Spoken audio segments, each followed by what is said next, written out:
Hey everyone, welcome back to our channel. Today we have an incredible story for you that's brimming with anxiety and fear. But before we get to it, let me quickly inform you of the purpose for which this channel was created. We aim to help as many destitute, discarded, or mistreated dogs as possible. Now, we are not going to ask you for money. You can make a huge difference by merely helping us manipulate the YouTube algorithm so we can grow this community as fast and as large as possible. That way, we can use surplus money generated from monetizing the channel to fund our efforts. How can you do that? Simple. Just click like, subscribe to the channel and watch our videos all the way to the end when they are released.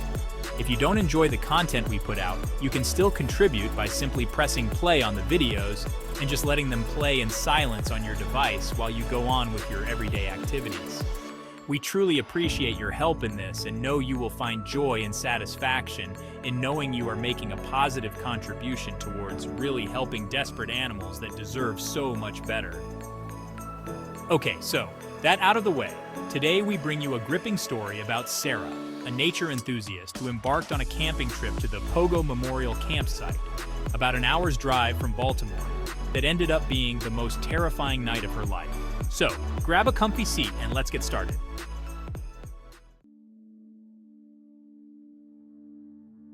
Sarah, a vibrant 29-year-old environmental scientist who worked for a nonprofit organization focused on wildlife conservation, loved the outdoors. The solitude, the fresh air, the freedom from daily life, all of it rejuvenated her. Her job involved extensive fieldwork, often requiring her to spend days or even weeks in remote locations, studying various ecosystems and the species that inhabited them. This career was a perfect fit for Sarah, who had always been passionate about nature and the environment. From a young age, Sarah had been captivated by the great outdoors. Her parents, avid campers themselves, had introduced her to the joys of camping when she was just a child. Family trips to national parks and wilderness areas were frequent, fostering her love for nature and adventure. As she grew older, Sarah's solo camping trips became a way for her to connect with nature on a deeper level, away from the distractions of modern life. Camping offered Sarah a sense of peace and tranquility that she couldn't find anywhere else. The solitude of the wilderness allowed her to clear her mind and recharge, providing a welcome relief from the bustling city life she navigated daily. The sound of rustling leaves, the smell of pine trees, and the sight of a star-filled sky were her antidotes to the stresses of her demanding job. Sarah was not just a weekend camper. She was experienced and well-prepared. Over the years, she had honed her skills in survival and navigation, making her confident in her ability to handle the challenges of the wilderness. Her knowledge and expertise in environmental science also gave her a unique perspective on the ecosystems she explored, making her camping trips both a personal retreat and an extension of her professional interests. Despite her extensive experience, Sarah remained aware of the potential dangers of solo camping. She took precautions, always informing a friend or family member of her plans and location. But the lure of the wild, the desire to push her boundaries, and the need to immerse herself in nature's beauty often outweighed her fears. This particular trip to Pogo Campground was meant to be a brief escape from the pressures of her latest project. She had recently finished a grueling study on the impact of climate change on local wildlife and needed a break to decompress. The secluded campground, known for its serene environment and minimal human traffic, seemed like the perfect destination for a few days of solitude and reflection. Little did Sarah know that this trip would be unlike any other, pushing her to confront fears she had never imagined and testing her resilience in ways she could not have anticipated. The events that unfolded at Pogo Campground would leave a lasting impact, forever changing her relationship with the wilderness she loved so dearly.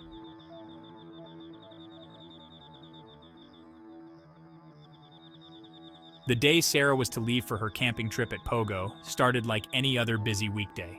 She was at her desk in the downtown office. Her office, filled with potted plants and stacks of research papers, was a testament to her passion for her work. By 1 p.m., Sarah had completed her final report and submitted it to her supervisor. She felt a mixture of relief and excitement. The report had been a significant undertaking, involving countless hours of data collection and analysis. Now, with the project behind her, she could finally look forward to her much-anticipated camping trip. Sarah took a few minutes to tidy up her workspace. placing her reference books back on the shelves and filing away her notes. She glanced at the framed photo on her desk, a picture of her as a child, grinning widely with a fishing rod in hand, standing next to her father on a camping trip. That memory, like so many others, fueled her love for the great outdoors. When 1:30 p.m. came around, Sarah was ready to leave. She grabbed her backpack she had packed the previous evening with all her camping essentials: a tent, sleeping bag, cooking gear, and enough food and water for a couple of days. She had planned this trip meticulously, choosing Pogo Campground for its seclusion and natural beauty. The idea was to escape the noise and stress of city life and immerse herself in nature. As she stepped out of her office building into the bright afternoon sun, she felt a wave of exhilaration. Her car, a reliable SUV equipped for off-road adventures, was parked a few blocks away. She walked briskly, eager to get on the road. At around 2 o'clock, Sarah was on the highway, heading west towards the Appalachian Mountains. The drive was scenic, with rolling hills and dense forests stretching as far as the eye could see. She rolled down the windows, letting the fresh air fill the car. A sense of freedom washed over her. This was the moment she had been waiting for. As she drove, Sarah's mind wandered.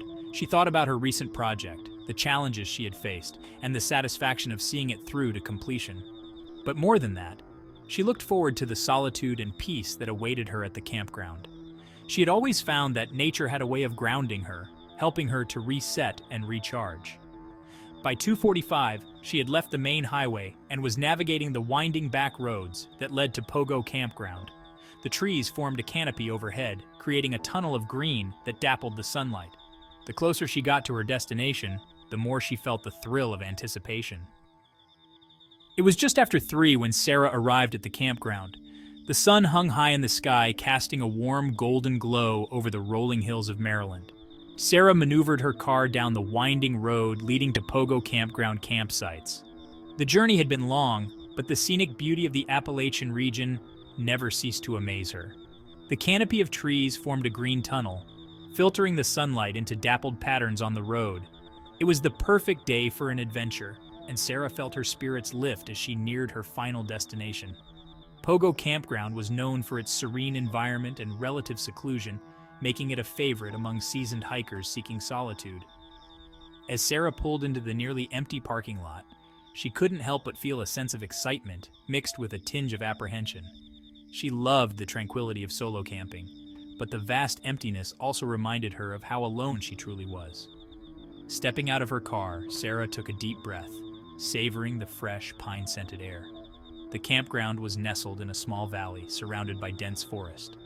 A few birds chirped cheerfully, and the occasional rustle of leaves hinted at the presence of small woodland creatures. She quickly began unloading her gear, her mind already drifting to the peaceful night she anticipated under the stars. With her backpack secured and her tent under one arm, Sarah started down the narrow trail that led to the designated camping spots. The trail was well maintained but narrow, winding through the thick underbrush and towering trees. After a short hike, she found a perfect spot near the tree line, close enough to the main trail for convenience, but far enough to ensure privacy. Setting up her tent was a familiar and almost meditative process. She worked efficiently, her movements practiced and precise. The tent went up smoothly, followed by her sleeping bag and the small camp stove she used for cooking. As she worked, she hummed a tune to herself. The silence of the forest, broken only by the sound of her voice and the occasional rustling of leaves.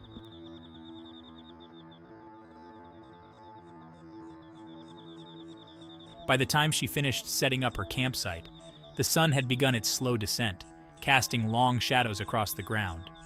For a brief moment, Sarah stood back and admired her work, feeling a sense of accomplishment. She checked her watch.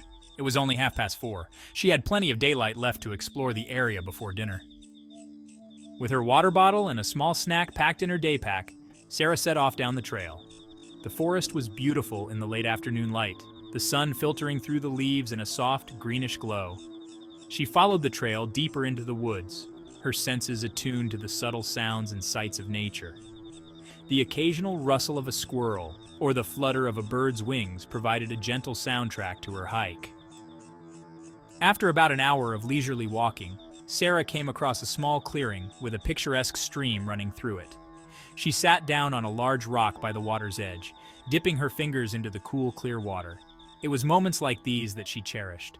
The peace and beauty of nature, far removed from the hustle and bustle of everyday life. As she sat there, lost in her thoughts, Sarah became aware of a subtle change in the atmosphere. As Sarah approached her campsite, she noticed something odd. A man was sitting on a log at the edge of the clearing, staring intently at her tent. He was dressed in rugged outdoor gear, his face partially obscured by a baseball cap. Sarah's initial reaction was one of surprise. She hadn't seen anyone else on the trail or at the campground when she arrived. She quickly composed herself and offered a friendly wave. The man didn't respond.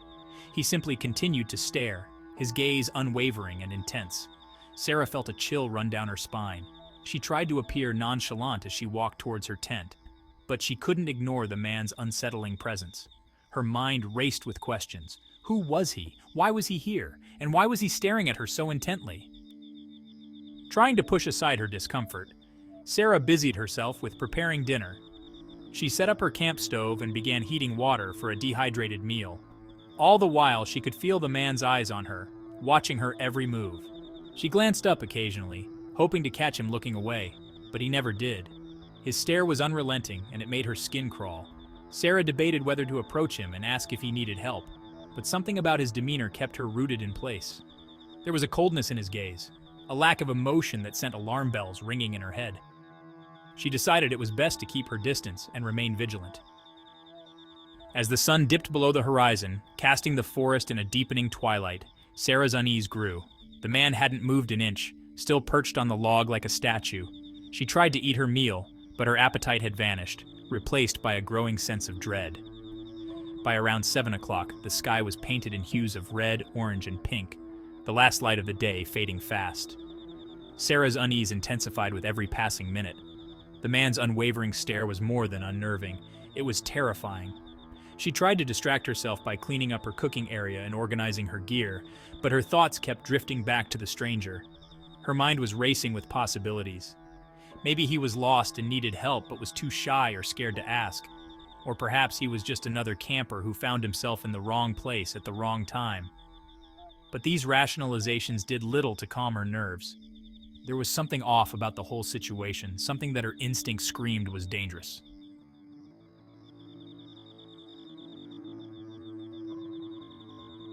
As night began to fall, Sarah knew she needed to take action. She decided to signal her presence to other potential campers in the area. She lit a lantern and hung it outside her tent, hoping the light would deter any ill intentions the man might have. She also kept her headlamp and a whistle on her, ready to use them if necessary. Despite her precautions, the man's behavior remained unchanged. He sat there, unmoving, his eyes fixed on her with an intensity that made her skin crawl. Sarah considered walking over to the nearest campground site to seek help, but the thought of leaving her gear and exposing herself to more danger kept her rooted in place. By 7:30, the darkness had fully settled in, the forest around her becoming a black void. The only light came from her lantern, casting long, flickering shadows that danced around the campsite. Sarah's anxiety grew with the shadows, her imagination conjuring all sorts of sinister scenarios. In a desperate attempt to calm herself, Sarah decided to retreat to her tent. She pulled out her journal and began to write. She documented her arrival, the setup of her camp, and the appearance of the strange man. Writing had always been a therapeutic outlet for her, a way to process her thoughts and fears. But even as she scribbled on the pages, she couldn't shake the feeling of being watched. Sarah tried to distract herself by reading a book, but the words blurred together, her mind too preoccupied with the man's presence. Somewhere around 9 o'clock, she heard a soft rustling sound outside her tent. Her heart skipped a beat, and she froze, straining to listen. The noise was faint but persistent, like someone, or something, moving through the underbrush. The rustling grew louder, accompanied by a quiet, almost imperceptible whispering. Sarah's blood ran cold. She grabbed her flashlight and shone it through the tent's small mesh window, but the light revealed nothing unusual. The whispering continued, a chilling sound that seemed to come from all around her. Sarah's mind raced. Was it the man from earlier? Had he moved closer under the cover of darkness? Or was it someone or something else entirely? Her thoughts were interrupted by a sudden, louder rustle, followed by the distinct sound of twigs snapping. She held her breath, clutching the flashlight in one hand and the whistle in the other. The noises stopped abruptly, plunging the campsite back into an eerie silence. Sarah's heart pounded in her chest, the fear almost paralyzing. She knew she couldn't stay in her tent all night, but the thought of stepping outside was equally terrifying. Minutes stretched into what felt like hours. The silence was oppressive, every small noise amplified by Sarah's heightened senses. She glanced at her watch. It was only 20 to 10. The night was far from over and her nerves were completely shot. Just as Sarah began to convince herself that the noises were just her imagination playing tricks on her, the rustling and whispering resumed. This time, they were louder, closer, and more distinct. It sounded like multiple people moving stealthily around her tent, their whispers a ghostly chorus that sent shivers down her spine. Sarah's grip tightened on her flashlight and whistle. She knew she had to stay calm, but her fear was becoming overwhelming. She considered calling out, trying to scare away whoever or whatever was out there. But the thought of drawing attention to herself made her remain quiet. The noises continued, growing more insistent. Sarah's mind flashed back to the man she had seen earlier. Could he have been waiting for nightfall to make his move? Or was it someone or something else entirely? The uncertainty was maddening. Summoning her courage, Sarah unzipped her tent just enough to peek outside. The beam of her flashlight cut through the darkness, illuminating the clearing. She saw nothing but shadows and trees. The rustling stopped the moment she shone the light, as if the forest itself was holding its breath. She scanned the area, her flashlight flickering as her hand trembled. The beam passed over the spot where the man had been sitting, but he was gone. The log was empty, and there was no sign of him. Sarah's heart raced. Where had he gone, and why? Feeling more vulnerable than ever, Sarah quickly zipped up her tent and huddled inside. Now that the noises had stopped, she found the silence to be even more unsettling. She checked her phone for a signal, but as expected, there was none. The isolation that she had once found so appealing now felt like a trap.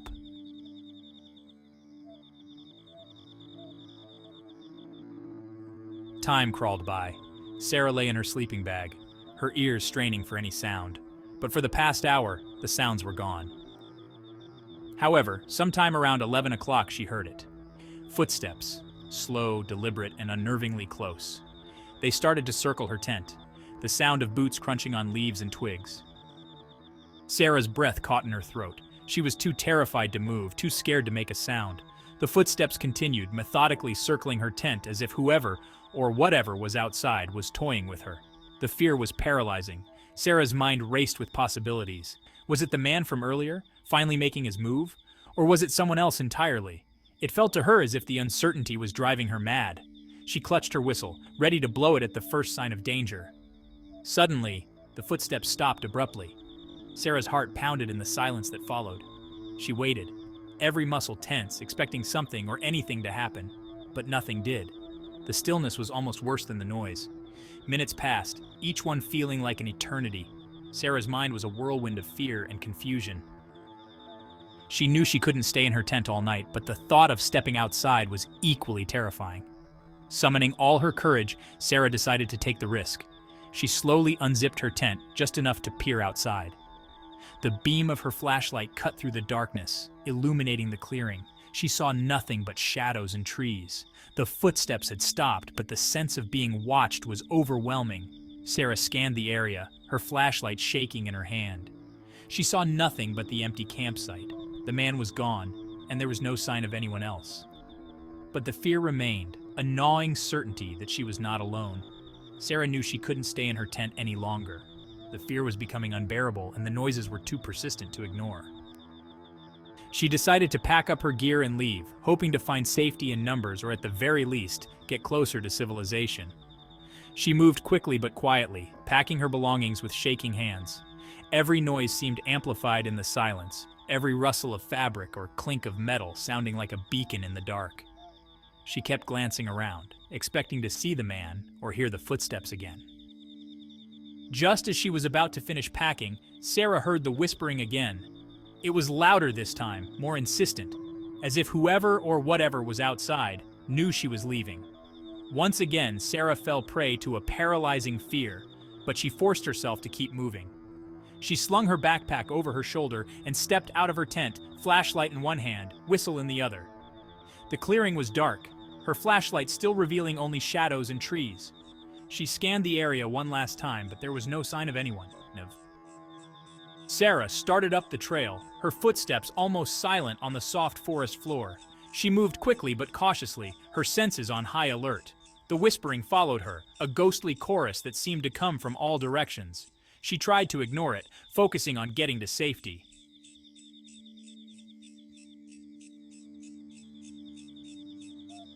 The trail was dark, the only light coming from Sarah's flashlight. The whispering seemed to grow louder as she walked, an eerie sound that made her skin crawl. She quickened her pace, her heart pounding in her chest. Then as she rounded a bend in the trail, Sarah saw him. The man from earlier was standing at the edge of the clearing, his face partially hidden in the shadows. His eyes glinted in the moonlight, and he wore a sinister smile. Sarah's fear instantly turned to panic. She didn't wait to see what he would do next. She simply turned and ran. The trail was uneven, and the darkness made it difficult to see, but she didn't care. She just needed to get away. The whispering seemed to follow her, growing louder and more insistent. She could hear footfall behind her, but she didn't dare look back. She ran as fast as she could, her breath coming in ragged, wheezing gasps. After what felt like an eternity, Sarah saw a light in the distance. It was a ranger station, a beacon of safety in the dark forest. Now, all she had to do was to reach it before this haunting presence that had been terrorizing her all night managed to catch up with her. She ran towards the light outside the front door of the building, her legs aching and her lungs burning. Reaching the ranger station, Sarah grabbed at the door handle, attempting to open it without losing her momentum, but it was locked. She smacked into the door with a loud thud and bounced backwards, back towards the whispers and the insistent, eerie footsteps that had been following her. Sarah quickly jumped back up and started banging on the door, desperately hoping someone was inside. After a few agonizing moments, the lock turned and the door opened, and a concerned-looking ranger peered out. Sarah practically collapsed into his arms, the fear and exhaustion overwhelming her. Through tears, she explained what had happened, describing the man and the strange noises. The ranger listened intently, his expression growing more serious with each word. He reassured her that she was safe now and led her inside, offering her a chair and a cup of water. Sarah drank gratefully, her hands still trembling. The ranger called for backup, and soon, 2 more rangers arrived. They asked Sarah to describe the man again, and promised to investigate the area thoroughly. Sarah spent the rest of the night at the ranger station, too shaken to return to her campsite. The next morning, with the sun casting a warm light over the forest, everything seemed less sinister. The rangers did search the forest and the campground thoroughly, but they found no trace of the man or any evidence of foul play. It was as if he had vanished into thin air. But Sarah knew she would never forget the terror of that night. The experience had shaken her to the core, leaving her with more questions than answers. As she drove away from Pogo Campground, Sarah couldn't shake the feeling that the man and the forest held secrets she would never fully understand. She vowed to be more cautious in the future, but her love for solo adventures was forever tinged with a sense of unease and fear. And that brings us to the end of this episode. Thank you again for joining us. A reminder to please support our efforts in helping all the innocent pups by subscribing. You backing this effort is priceless. All the best, and see you soon.